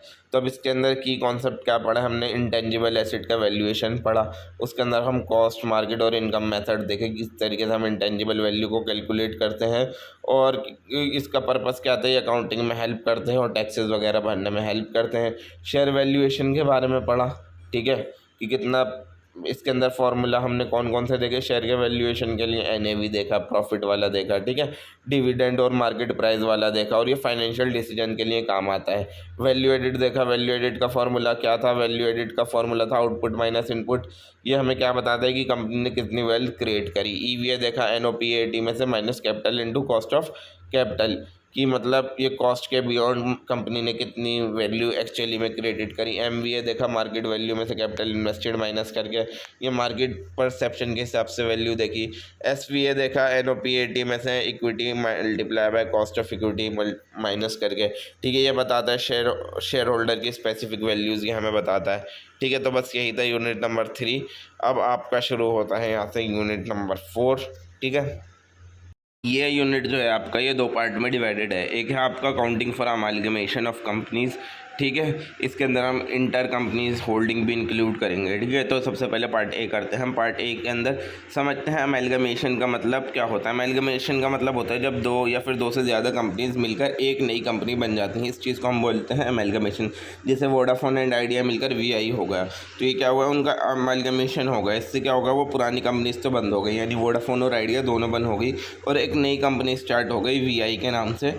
ठीक है, जिसने उन दोनों कंपनीज़ के एसेट और लायबिलिटीज़ दोनों ले लिए। अब अलग अलग टाइप के अमेलगमेशन होते हैं जो कि डिफाइन है अकाउंटिंग स्टैंडर्ड नंबर 14 के अंदर। सबसे पहले आता है amalgamation in the nature of merger, कि जब हम अमेलगमेशन करते हैं मर्जर के नेचर के अंदर, यानी कि इसके अंदर जितने भी एसेट और लायबिलिटीज़ होते हैं ट्रांसफरर कंपनी के, वो ट्रांसफरी कंपनी के हो जाते हैं। ठीक है ना, इसके अंदर यानी कि जो भी कंपनी अमेलगमेट हो रही हैं तो उनके जो हैं वो ट्रांसफरर कंपनी के जितने भी एसेट और लायबिलिटीज़ हैं वो सारे ट्रांसफरी कंपनी के हो जाते हैं। और जो जितने भी शेयर होल्डर्स हैं, ठीक है ना, share holders of transfer get only share in transferee, और जितने भी शेयर होल्डर्स हैं जिन्होंने उन कंपनीज के अंदर शेयर ले रखे होते हैं उनके ट्रांसफरी को शेयर पहुंच जाते हैं, ठीक है ना। Business of the transferor continues, और जो ट्रांसफरर होता है उनका बिजनेस जो होता है वो कंटिन्यू रहता है, ठीक है। इस टाइप के बोलते हैं amalgamation in the nature of merger, और amalgamation in the nature of purchase होता है। इसके अंदर एसेट और लाइबिलिटीज़, उसके अंदर उसके बदले में हम क्या दे देते हैं, या तो उस कंपनी को ख़रीद लेते हैं, ठीक है ना, परचेज कर लेते हैं, उसके बदले उसको कैश दे देंगे या फिर शेयर दे देंगे। और इसके अंदर जो ट्रांसफ़र कंपनी होगी वो या तो कंटिन्यू करे या ना करे, वो उसकी मर्जी होती है, ठीक है ना। हो सकता है करे और हो सकता है ना भी करे। इसका सीधा सीधा मतलब होगा, ये ट्रू मर्जर तो हुआ नहीं, इसका सीधा सीधा मतलब ये होगा कि आपने एक दूसरी कंपनी को ख़रीद लिया, ठीक है। अब अकाउंटिंग मेथड क्या क्या है अकाउंटिंग स्टैंडर्ड नंबर 14 के अंदर, सबसे पहला आता है पूलिंग ऑफ इंटरेस्ट मेथड, जो कि मर्जर के लिए यूज़ किया जाता है, ठीक है। जितने भी इसके अंदर एसेट लाइबिलिटीज़ और रिजर्व होते हैं वो सारे बुक वैल्यू के ऊपर रिकॉर्ड किए जाते हैं, और ना ही इसके अंदर कोई गुडविल बनाई जाती, ना ही कोई कैपिटल रिजर्व बनाया जाता। इस टाइप के मेथड को हम यूज़ करते हैं पूलिंग ऑफ इंटरेस्ट मेथड कहते हैं। परचेज मेथड कहते हैं जी, जब हम बिज़नेस परचेज करेंगे, ठीक है, वो जो मर्जर था यानी जब हम ये कर रहे थे तब हम क्या करेंगे, पूलिंग ऑफ इंटरेस्ट, और जब नेचर ऑफ परचेज होगा तब हम क्या यूज़ करेंगे, परचेज मेथड यूज़ करेंगे। इसके अंदर जितने भी एसेट और लाइबिलिटीज़ होंगे उनको फेयर वैल्यू पर लिखेंगे, और इसके अंदर गुडविल और कैपिटल रिजर्व रिकॉर्ड किया जाएगा। इसके अंदर ये देखा जाएगा कि परचेज कंसिडरेशन क्या थी, क्या अमाउंट दिया और कितने एसेट थे, इस हिसाब से तो हम पैसा देंगे ना उन लोगों को जो सामने वाली कंपनी है। तो परचेज मेथड इसके लिए यूज़ किया जाता है। परचेज कंसिडरेशन होता क्या है, परचेज कंसिडरेशन वो अमाउंट होती है जो ट्रांसफरी कंपनी देती है शेयर होल्डर्स को ट्रांसफरर कंपनी के, यानी जो कंपनी मान लीजिए ट्रांसफरी कंपनी है, उसने ट्रांसफरर कंपनी को ख़रीदा, अब इसके बदले में जो इन लोगों को वो पैसा दे रही है, जो इन कंपनी के ट्रांसफरर कंपनी के शेयर होल्डर्स को जो भी पैसा दे रही है, उस चीज़ को हम बोलेंगे परचेज कंसिडरेशन। अब किस तरीके से परचेज कंसिडरेशन निकालते हैं, सबसे पहले तो हम एक फिक्स अमाउंट दे देंगे, 5 करोड़ की कंपनी खरीद ली, 10 करोड़ की कंपनी खरीद ली, ये हो गया लमसम नेट। और दूसरा होता है नेट एसेट, यानी एसेट कितने के हैं उसमें से लाइबिलिटीज़ माइनस कर देंगे, यानी कि एसेट थे 5 लाख के, लाइबिलिटीज़ थी 2 लाख की, ठीक है। तो बच्चा कितना 3 लाख रुपए हम क्या दे देंगे, एज अ कैश दे देंगे उन्हें, एज अ परचेज कंसिडरेशन दे देंगे। और नेट पेमेंट का मेथड होता है, इसके अंदर देखेंगे कैश कितना है, शेयर्स कितना है, डिबेंचर्स कितना है, वो जितनी भी पेमेंट्स होने वाली हैं उन सबको ऐड करके जो भी अमाउंट बनता है वो उनको हम पे कर देंगे। और दूसरा होता है शेयर एक्सचेंज रेशियो, यानी कि उसके बदले में शेयर दे देते हैं कंपनी के बदले में। अब जनरल एंट्रीज क्या क्या होंगी परचेज मेथड के लिए, जब भी आप एसेट और लाइबिलिटीज़ ले लोगे तो एसेट अकाउंट आपका डेबिट हो जाएगा, लाइबिलिटीज़ आपका क्रेडिट हो जाएगा, और वेंडर जिस कंपनी से लिया उसको हम क्या बोलेंगे, वेंडर कंपनी, तो उस वेंडर को आप क्या कर दोगे, क्रेडिट कर दोगे। और जब उस वेंडर को पेमेंट करोगे तो जिस हिसाब से भी आप पेमेंट कर रहे हो, शेयर कैपिटल से कर रहे हो या फिर बैंक अकाउंट से कर रहे हो या सिक्योरिटी प्रीमियम से कर रहे हो, जिस भी चीज़ से आप उनको पेमेंट कर रहे हो वो चीज़ क्रेडिट हो जाएगी, और जो वेंडर है आपका वो क्या हो जाएगा, डेबिट हो जाएगा। और जब भी गुडविल या फिर कैपिटल रिजर्व, अगर कंसिडरेशन जो है वो नेट एसेट से ज़्यादा है, ठीक है ना, यानी मान लीजिए नेट एसेट है 3 लाख के और कंसिडरेशन है 5 लाख की, तो गुडविल अकाउंट डेबिट होगा, ठीक है। और जब कंसिडरेशन नेट एसेट से कम है, यानी नेट एसेट है 5 लाख की और कंसिडरेशन है 3 लाख की, तो कैपिटल रिजर्व क्रेडिट होगा, ठीक है ना। हमेशा क्या होगा, जब भी कंसिडरेशन ज़्यादा हो, एसेट कम हो तो गुडविल डेबिट, और कंसिडरेशन कम हो, नेट एसेट ज़्यादा हो तो कैपिटल रिजर्व क्रेडिट, ठीक है। ये हमेशा याद रखिएगा, ये बहुत ज़रूरी एंट्री है, ठीक है। इंडियन अकाउंटिंग स्टैंडर्ड नंबर 103 जो है वो बिजनेस कॉम्बिनेशन के बारे में बात करता है। पहले जो ये था इसने अकाउंटिंग स्टैंडर्ड नंबर 14 को हटा दिया, ठीक है ना। अकाउंटिंग स्टैंडर्ड नंबर 14 जो था वो अब क्या बन चुका है, इंडियन अकाउंटिंग स्टैंडर्ड नंबर 103। इसके अंदर हम एक्विजिशन का मेथड का यूज़ करते हैं, पूलिंग ऑफ इंटरेस्ट मेथड का यूज़ नहीं करते, और फेयर वैल्यू अप्रोच इसके अंदर यूज़ किया जाता है, और गुडविल जो है इसके अंदर हमेशा रिकॉग्नाइज की जाती है, ठीक है। अब ये पार्ट ए तो ख़त्म हो गया, अब आपका आता है पार्ट बी। पार्ट बी जो आपका है वो बात करता है आपका अकाउंटिंग फॉर इंटरनल रिकंस्ट्रक्शन के बारे में। अब इंटरनल रिकंस्ट्रक्शन का मतलब होता है जितने भी फाइनेंशियल स्ट्रक्चर हैं कंपनी के उसका रीअरेंज कर रहे हैं, उसको हम दोबारा ठीक तरीके से लगा रहे हैं, मतलब बिना कंपनी को लिक्विडेट करें, यानी कि सारी फाइनेंशियल स्ट्रक्चर का दोबारा ठीक तरीके से रीअरेंज करना हो बिना कंपनी को लिक्विडेट करे, इस चीज़ को हम क्या बोलेंगे, इंटरनल रिकंस्ट्रक्शन बोलेंगे। जब भी कंपनी को ये कब किया किया जाता है इंटरनल रिकंस्ट्रक्शन जब भी कंपनी को लॉसेस हो रहे हैं या फिर उनकी फाइनेंशियल कंडीशन बहुत ज़्यादा ख़राब है और वो अपने आप को दोबारा रिवाइव करना चाहती है और कंटिन्यू करना चाहती है अपना बिजनेस, तब इंटरनल रिकंस्ट्रक्शन का इस्तेमाल किया जाता है। अब अलग अलग टाइप के आपके इंटरनल रिकंस्ट्रक्शन होते हैं। सबसे पहला तो आता है रिडक्शन ऑफ शेयर कैपिटल, यानी कि जो फेस वैल्यू है आपके शेयर की वो या फिर पेड अप वैल्यू जो शेयर की उसकी आप कम कर देते हो, ठीक है ना। इससे क्या होगा, जितने भी आपके लॉसेज हैं वो सारे एडजस्ट हो जाएंगे और जितने भी एसेट्स हैं वो आपके रीवैल्यू हो जाएंगे। मान लीजिए आपका 10 की फेस वैल्यू का शेयर था और आपने उसको 5 का कर दिया, ठीक है ना। इससे क्या होगा, आपका थोड़ा बहुत इंटरनल रिकंस्ट्रक्शन हो जाएगा। और रीऑर्गेनाइजेशन ऑफ लाइबिलिटीज़ भी कर सकते हैं, यानी कि जो भी हमारे क्रेडिटर हैं या फिर डिबेंचर होल्डर्स हैं उनसे या तो ये बोल सकते हैं कि पार्ट ऑफ द अमाउंट जो है उसको वीव ऑफ कर दो, या फिर उनके लोन को इक्विटी के अंदर कन्वर्ट कर दो, या फिर इंटरेस्ट जो आप ले रहे हो उसको थोड़ा लोअर रेट कर दो, ठीक है। जो भी आप इंटरेस्ट ले रहे हो लो, बट उसको लोअर रेट कर दो। अगर ये चीज़ में मान जाते हैं तो हम उसको क्या बोलेंगे, रीऑर्गेनाइजेशन ऑफ लाइबिलिटीज़, यानी हमने अपनी लाइबिलिटीज़ कम कर दी। रिवैल्यूएशन ऑफ एसेट कर सकते हैं, जैसे कि जो भी ओवर स्टेटेड एसेट है उनको कम करके लिखो और जितने भी फिक्टिशियस एसेट है उनको रिटर्न ऑफ कर दो, ठीक है। अब इसकी जर्नल एंट्रीज क्या क्या पास होंगी इंटरनल रिकंस्ट्रक्शन की।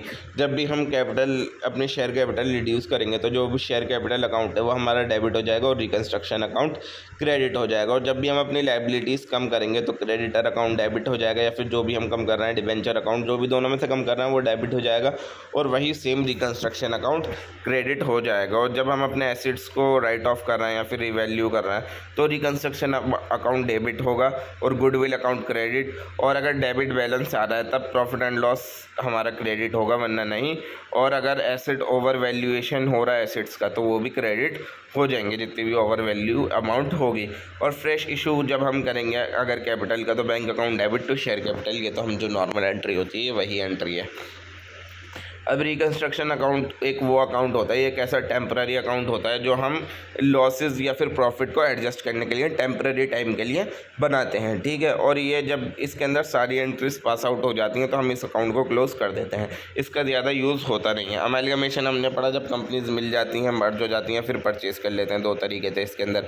अकाउंटिंग स्टैंडर्ड नंबर 14 करें, इसके अंदर दो मेथड पढ़ा, एक पूलिंग मेथड था और एक परचेज मेथड था। इंडियन अकाउंटिंग स्टैंडर्ड नंबर 103 के बारे में पता कर हमने कि सिर्फ एक्विजिशन मेथड का यूज़ किया जाता है और फेयर वैल्यू अप्रोच का यूज़ किया जाता है। परचेज कंसिडरेशन के बारे में पढ़ा कि शेयर होल्डर को जो पैसा दिया जाता है ट्रांसफर कंपनी के, उनको हम क्या बोलते हैं, परचेज कंसिडरेशन। इंटरनल रिकंस्ट्रक्शन का मतलब हो गया कि कंपनी बंद नहीं कर रहा, उसको दोबारा रिस्ट्रक्चर करना है कंपनी को, उसको बोलेंगे इंटरनल रिकंस्ट्रक्शन। और रिकंस्ट्रक्शन अकाउंट क्या होगा, एक ऐसा अकाउंट जो टेम्पररी टाइम के लिए बनाया जा रहा है, ठीक है, रिकंस्ट्रक्शन करने के लिए, वो हो गया रिकंस्ट्रक्शन अकाउंट। अब आपका यूनिट नंबर 5 आपका शुरू हो जाता है। इसके अंदर हम पढ़ेंगे कॉर्पोरेट फाइनेंशियल रिपोर्टिंग के बारे में। कॉर्पोरेट फाइनेंशियल रिपोर्टिंग का मतलब है कि जितने भी आपकी फाइनेंशियल इन्फॉर्मेशन है कंपनी की, उसको अपने स्टेक होल्डर्स को दिखाना, उसको हम क्या बोलते हैं, कॉर्पोरेट फाइनेंशियल रिपोर्टिंग बोलते हैं, ठीक है। इसके अंदर स्टेक होल्डर हमारे कौन कौन हो गए, जो भी हमारी कंपनी के शेयर होल्डर होते हैं, इन्वेस्टर्स होते हैं, क्रेडिटर्स होते हैं, रेगुलेटर्स होते हैं, या फिर पब्लिक जो नॉर्मल पब्लिक है, उन लोगों को अपनी कंपनी के बारे में फाइनेंशियल इन्फॉर्मेशन प्रोवाइड करना क्या कहलाया जाता है, कॉर्पोरेट फाइनेंशियल रिपोर्टिंग कहलाया जाता है। अब उसके अंदर हम इन लोगों को, स्टेक होल्डर्स को, अपने क्या क्या बताएंगे, कंपनी की फाइनेंशियल स्टेटमेंट के बारे में, बोर्ड की रिपोर्ट के बारे में, ऑडिटर्स की रिपोर्ट के बारे में, मैनेजमेंट के डिस्कशन के बारे में और डिस्क्लोजर एंड नोट्स के बारे में। अब कॉर्पोरेट फाइनेंशियल रिपोर्टिंग की ज़रूरत क्यों होती है, ताकि जो भी चीज़ें हैं कंपनी और लोगों के बीच, उसके स्टेक होल्डर के बीच, वो ट्रांसपेरेंट रहें और जितने भी स्टेक होल्डर्स हैं उनको एक्यूरेट इन्फॉर्मेशन मिले कंपनी के, ठीक है, ताकि उन लोगों को भरोसा रहे उस कंपनी पर। डिसीजन मेकिंग में मदद करता है, जितने भी इन्वेस्टर्स हैं, क्रेडिटर हैं, जिनका कंपनी के अंदर इंटरेस्ट है, वो उससे रिलेटेड डिसीजन में ले पाएँ कि मतलब और आगे इसमें इन्वेस्ट करना है या फिर नहीं करना, इस चीज़ में उनको मदद करता है। जितने भी स्टैचुटरी और रेगुलेटरी रिक्वायरमेंट है, कंपनीज एक्ट, सेबी एक्ट को फॉलो कर रही है या फिर नहीं कर रही कंपनी, इस चीज़ को चेक करने के लिए या इस्तेमाल किया जाता है। और कॉर्पोरेट गवर्नेंस और अकाउंटेबिलिटी को इम्प्रूव करने के लिए ऑब्जेक्टिव क्या क्या होते हैं कॉर्पोरेट फाइनेंशियल रिपोर्टिंग के, कि फाइनेंशियल परफॉर्मेंस और पोजीशन बताने की कंपनी नुकसान में है, घाटे में है, या फिर फ़ायदा कमा रही है, प्रॉफिट हो रहा है या नहीं हो रहा। और कंपेरेटिबिलिटी, यानी जो कंपनी है, एक कंपनी दूसरी कंपनी से किस तरीके से अच्छी और ओवर टाइम किस तरीके से कौन सी कंपनी ग्रो कर रही है और कौन सी कंपनी डिक्लाइन कर रही है, और कंप्लायंस कि जितने भी स्टैंडर्ड लॉज हैं, कंपनीज एक्ट हैं या फिर इंडियन अकाउंटिंग स्टैंडर्ड है, उस चीज़ को कंपनी फॉलो कर रही है या फिर नहीं कर रही, और रिलायबल है कंपनी, भरोसे लायक है या फिर नहीं, अपना फाइनेंशियल डाटा जो है वो कंसिस्टेंसी से प्रोवाइड कर रही है या नहीं, कुछ चीज़ें छुपा तो नहीं रही कंपनी। इस चीज़ के लिए ये इसके मेन ऑब्जेक्टिव होते हैं। अब एक एनुअल रिपोर्ट के अंदर क्या होता है कि एनुअल रिपोर्ट पूरी कॉम्प्रिहेंसिव रिपोर्ट होती है कंपनी की, जिसके अंदर पूरे कंपनी ने पूरे साल किस तरीके से परफॉर्म करा उसके बारे में लिखा हुआ होता है। सबसे पहले तो उसके अंदर सारी आपकी फाइनेंशियल स्टेटमेंट्स आएंगी, ठीक है, जैसे आपकी बैलेंस शीट हो गई, प्रॉफिट एंड लॉस स्टेटमेंट हो गई, कैश फ्लो स्टेटमेंट हो गई, statement of change in equity हो गया, नोट्स टू अकाउंट हो गया, ये सब चीज़ें उसके अंदर आएंगी। फिर बोर्ड ऑफ डायरेक्टर की रिपोर्ट आएगी, ऑडिटर की रिपोर्ट आएगी, कॉर्पोरेट गवर्नेंस की रिपोर्ट आएगी, मैनेजमेंट डिस्कशन एंड एनालिसिस की रिपोर्ट आएगी, CSR की रिपोर्ट आएगी, रिस्क मैनेजमेंट की रिपोर्ट आएगी, ठीक है। इस तरीके से ये सारी चीज़ें अरेंज होती हैं। अब एनुअल रिपोर्ट और फाइनेंशियल स्टेटमेंट के बीच में फ़र्क क्या होता है? अब एनुअल रिपोर्ट एक ब्रॉडर टर्म है, इसके अंदर फाइनेंशियल के साथ साथ नॉन फाइनेंशियल चीज़ें भी इंक्लूड होती हैं, और फाइनेंशियल स्टेटमेंट जो एक नैरो टर्म है, इसके अंदर सिर्फ फाइनेंशियल डेटा इंक्लूड होता है, नॉन फाइनेंशियल चीज़ें इसके अंदर इंक्लूड नहीं होती। इसके अंदर जैसे डायरेक्टर की रिपोर्ट, CSR की रिपोर्ट, ऑडिट रिपोर्ट, ये सारी चीज़ें इंक्लूड होती हैं। और फाइनेंशियल स्टेटमेंट के अंदर जो चीज़ें आप कैलकुलेट करते हो जैसे profit and loss, balance sheet, ये सब चीज़ें आपकी इंक्लूड होंगी। एनुअल रिपोर्ट का मतलब क्या होता है? एनुअल रिपोर्ट का पर्पज़ मेन ये होता है कि जो भी कंपनी से जितनी भी रिलेटेड इन्फॉर्मेशन है वो सारी चीज़ें स्टेक होल्डर्स को बताना। और फाइनेंशियल स्टेटमेंट का मेन मकसद ये होता है कि जो भी फाइनेंशियल परफॉर्मेंस है कंपनी की उसको बताना, किन लोगों को, जो स्टेक होल्डर हैं, कि कंपनी किस तरीके से परफॉर्म कर रही है। अब रिपोर्ट के क्या क्या कंटेंट होते हैं, ठीक है, जो बोर्ड ऑफ डायरेक्टर की रिपोर्ट होती है, तो जो कंपनीज एक्ट 2013 है उसने क्या बताया कि बोर्ड रिपोर्ट के अंदर क्या क्या होना चाहिए। सबसे पहले तो फाइनेंशियल समरी होनी चाहिए, डिविडेंड डिक्लेरेशन होनी चाहिए, डिटेल्स होनी चाहिए डायरेक्टर की, और जो भी की मैनेजरियल पर्सन है उन लोगों की पूरी डिटेल होनी चाहिए, मीटिंग ऑफ द बोर्ड्स होनी चाहिए, CSR की एक्टिविटीज़ क्या कर रही है कंपनी, इनिशिएटिव्स क्या ले रही है, रिस्क मैनेजमेंट पॉलिसी क्या है कंपनी की, ऑडिटर ने क्या ऑब्जर्व करा, वो सारी चीज़ें वो एक्सप्लेन करे, और जो सब्सिडरीज़ हैं कंपनी की या फिर जितने भी जॉइंट वेंचर है उनके बारे में पूरी इन्फॉर्मेशन दे, और जो भी एनर्जी या फिर technology observation conservation of energy कर रही है वो कंपनी उसके बारे में भी पूरी दे। अब XBRL रिपोर्टिंग क्या होती है? XBRL की फुल फॉर्म होती है आपकी एक्सटेंसिबल बिजनेस रिपोर्टिंग लैंग्वेज। अब XBRL क्या होता है? ये एक ऐसा स्टैंडर्डाइज या फिर इलेक्ट्रॉनिक फॉर्मेट है जिसके अंदर हम अपना बिजनेस या फिर फाइनेंशियल डेटा शेयर करते हैं। इससे क्या होता है, जो भी ट्रांसपेरेंसी जो होती है कंपनी की वो इम्प्रूव होती है, एक्यूरेसी होती है, एफिशिएंसी होती है फाइनेंशियल रिपोर्टिंग के अंदर, ठीक है। अब इसके फ़ायदे क्या क्या हैं? ये जो डेटा है उसको मशीन रीडेबल और कंपेरेबल बना देता है कि मशीन उसको आसानी से रीड कर सके और दूसरी कंपनी से कंपेयर कर सके, और रेगुलेटर्स की मदद करता है और इन्वेस्टर्स की मदद करता है कि उनको ईजी एक्सेस मिल जाए ताकि वो कंपनी का सारा डेटा जो है समझ सके। जैसे कि अभी आप किसी भी शेयर खरीदने जाएंगे तो आप उसके बारे में ऑनलाइन कुछ भी चीज़ पता कर सकते हैं कि उसकी फाइनेंशियल स्टेटमेंट क्या है या फिर कुछ भी चीज़ें, ये सारी चीज़ें उसी का पार्ट होंगी। और XBRL कौन यूज़ करता है? ठीक है, जो कंपनीज़ हैं जैसे कि MCA, ministry of corporate affair, इन लोगों को जो है फाइनेंशियल जो है XBRL फॉर्मेट में डालने ज़रूरी होते हैं। अब drafting of notes of account क्या होता है? सबसे पहले तो हम समझते हैं नोट्स ऑफ अकाउंट होते क्या हैं। ये जितनी भी एडिशनल एक्सप्लेनेशन होती है ना, या फिर जो डिटेल होती है रिलेटेड, जितनी भी फाइनेंशियल स्टेटमेंट से रिलेटेड जितनी भी डिटेल्ड होती है उसको हम क्या बोलते हैं? Notes to account. जैसे आप बनाते थे ना 11-12 के अंदर, लाट्स के अंदर नोट्स टू अकाउंट, जितनी भी एक्स्ट्रा चीज़ें होती थी आप किसके अंदर डाल देते, वो नोट्स टू अकाउंट के अंदर डाल देते। तो ये वही होता है। इसका पर्पज़ क्या होता है? ताकि जो भी आपने एंट्री पास करी वो ट्रांसपेरेंट रहे और उसके अंदर क्लियरिटी होगी ये आपने एंट्री क्यों पास करी है। तो इस वजह से इसको बनाया जाता है। जितनी भी अकाउंटिंग पॉलिसीज़ हैं, कंटिजेंट लायबिलिटीज़ हैं, रिलेटेड पार्टी ट्रांजैक्शन है, ये सब चीज़ें भी आपको लिखनी होती हैं। ये जो आपने ट्रांजैक्शन करी उसके ऊपर मार्क करके ये लिख दो कि ये क्या है, रिलेटेड पार्टी ट्रांजैक्शन है। इसके अंदर कंटेंट आपके क्या क्या आएंगे? इसके अंदर सारे बेसिस ऑफ अकाउंटिंग आएंगे कि दोनों चीज़ें फॉलो कर रही हो, या अकाउंटिंग स्टैंडर्ड और इंडियन अकाउंटिंग स्टैंडर्ड दोनों को फॉलो किया जा रहा हो, depreciation method, segment of reporting, provision for doubtful debt, ये सारी चीज़ें इसके अंदर आएंगी। अब आती है सेगमेंट रिपोर्टिंग क्या होती है, जो कि अकाउंटिंग स्टैंडर्ड नंबर 17 के अंदर दे रखी है। सेगमेंट रिपोर्टिंग का मतलब होता है reporting the financial performance of different business segment और geographical segment of a company. यानी कि जो भी कंपनी है उसके अलग अलग बिजनेस सेगमेंट हो सकते हैं, जैसे कि हो सकता है एक कंपनी एक उसकी सब्सिडरी क्लोथ बना रही हो, एक सब्सिडरी उसके शूज़ बना रही हो, तो अलग अलग बिजनेस सेगमेंट हो सकते हैं, या फिर अलग अलग जोग्राफिकल सेगमेंट भी हो सकते हैं कि एक दिल्ली में एक मुंबई में। तो हर जगह की फाइनेंशियल परफॉर्मेंस को रिपोर्ट करना क्या कहलाया जाता है, सेगमेंट रिपोर्टिंग कहलाया जाता है। ठीक है, इसका पर्पस क्या होता है, जो स्टेक होल्डर हैं वो ये चीज़ समझ सकें कि किस तरीके से अलग अलग सेगमेंट कंपनी का परफॉर्म कर रहा है, कि मतलब शूज़ वाले के अंदर कितना प्रॉफिट हो रहा है, या फिर क्लोथ्स वाले के अंदर कितना प्रॉफिट हो रहा है, दिल्ली में कितना प्रॉफिट हो रहा है, मुंबई में कितना प्रॉफिट हो रहा है, वो इस चीज़ को क्या कर सके, कंपेयर कर सके। डेफिनेशन क्या आती है आपकी अकाउंटिंग स्टैंडर्ड नंबर 17 के अकॉर्डिंग, बिजनेस सेगमेंट का मतलब क्या होता है, जब भी आप बिजनेस को अपने उनके प्रोडक्ट या सर्विसेज के हिसाब से बांट देते हो, ठीक है, उसको बोलेंगे हम बिजनेस सेगमेंट। ठीक है, और ज्योग्राफिकल सेगमेंट वो होगा जो आप इकोनॉमिक एनवायरनमेंट के हिसाब से बांट देते हो, ठीक है, वो होगा आपका ज्योग्राफिकल सेगमेंट।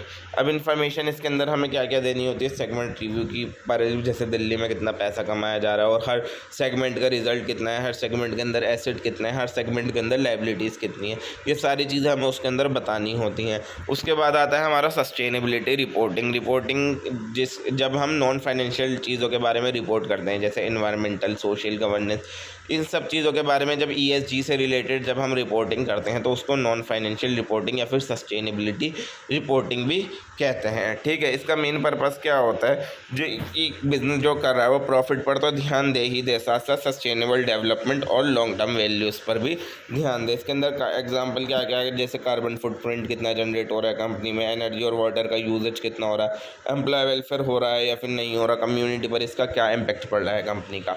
ठीक है, ट्रिपल बॉटम लाइन रिपोर्टिंग क्या होती है, एक ऐसा रिपोर्टिंग फ्रेमवर्क जिसके अंदर हम 3 चीज़ों को देखते हैं, प्रॉफिट, पीपल एंड प्लैनेट। यानी सबसे पहले प्रॉफिट देखेंगे कि इकोनॉमी ग्रो हो, फिर पीपल्स देखेंगे कि लोगों का भला हो सोशली, प्लैनेट देखेंगे कि हमारे प्लैनेट को कुछ नुकसान ना पहुँचाए, हमारे एनवायरनमेंट को फ़ायदा ही पहुँचाए। इसका पर्पज़ क्या होता है कि जितना भी ओवरऑल इम्पैक्ट है बिजनेस का, प्रॉफिट के अलावा सब चीज़ पर फोकस करें, साथ साथ प्रॉफिट के साथ साथ पीपल्स पर भी और प्लैनेट पर भी फोकस किया जाए। अब CSR रिपोर्टिंग होती क्या है, कॉर्पोरेट सोशल रिस्पॉन्सिबिलिटी रिपोर्टिंग होती क्या है।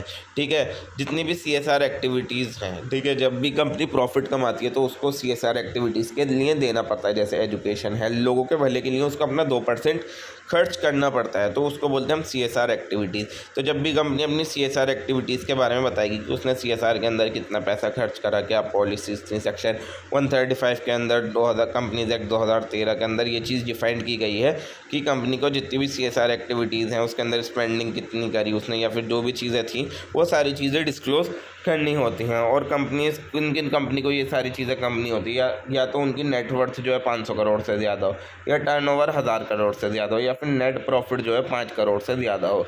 तो ये अगर तीनों में से एक भी लिमिट क्रॉस हो रही है तो आपको CSR एक्टिविटी रिपोर्टिंग करनी पड़ेगी। ठीक है, अगर इन तीनों में से एक भी लिमिट पूरी हो रही है, आपकी रिक्वायरमेंट क्या है, जो जितना भी आप नेट प्रॉफिट कमा रहे हो, ठीक है, अरे कहाँ चला गया, सॉरी, जितना भी आप नेट प्रॉफिट कमा रहे हो उसका 2% आपको कहाँ देना है, CSR के अंदर देना है। इस एरिया क्या क्या आ गया आपके CSR एक्टिविटीज़ के, जैसे एजुकेशन, एनवायरनमेंट, पॉवर्टी, ये सारे क्या आ गए आपके एरियाज़ ऑफ CSR एक्टिविटीज़ आ गए, और CSR कमेटी रिपोर्ट्स, ये सारी चीज़ें इसके अंदर इंक्लूड होंगी। समरी टेबल आ गई, कॉर्पोरेट फाइनेंशियल रिपोर्टिंग के बारे में पढ़ा हमने, एनुअल रिपोर्ट देखी क्या होती है, बोर्ड रिपोर्ट क्या होती है, XBRL क्या होता है, नोट्स टू अकाउंट क्या होता है, ये सारी चीज़ें हमने देखी। सेगमेंट रिपोर्टिंग क्या होती है, sustainability reporting, triple bottom line and CSR reporting होती क्या है। तो that is all for today guys. Video पसंद आई हो तो वीडियो को लाइक करें, चैनल को सब्सक्राइब करें। मैं मिलता हूँ आपसे बस अगले ही अब अगले यूनिट का, मैं यूनिट नंबर 1 से लेकर, यूनिट नंबर 1 की तो मैंने करा दी हैं न्यूमेरिकल्स, अब 2, 3, 4, 5 के आपको मैं न्यूमेरिकल्स कराऊंगा, जो भी हैं इसके मोस्टली तो न्यूमेरिकल्स ही आते हैं। आपका 30 to 40% ही आएगा आपका थ्योरी का पार्ट, बट 1 घंटे के अंदर आपका 30 to 40% कंप्लीट हो चुका है। So thank you so much for watching. आप बने रहिए Idea Infusion by Triumph Academy के साथ। ठीक है, मिलते हैं अगली वीडियो में।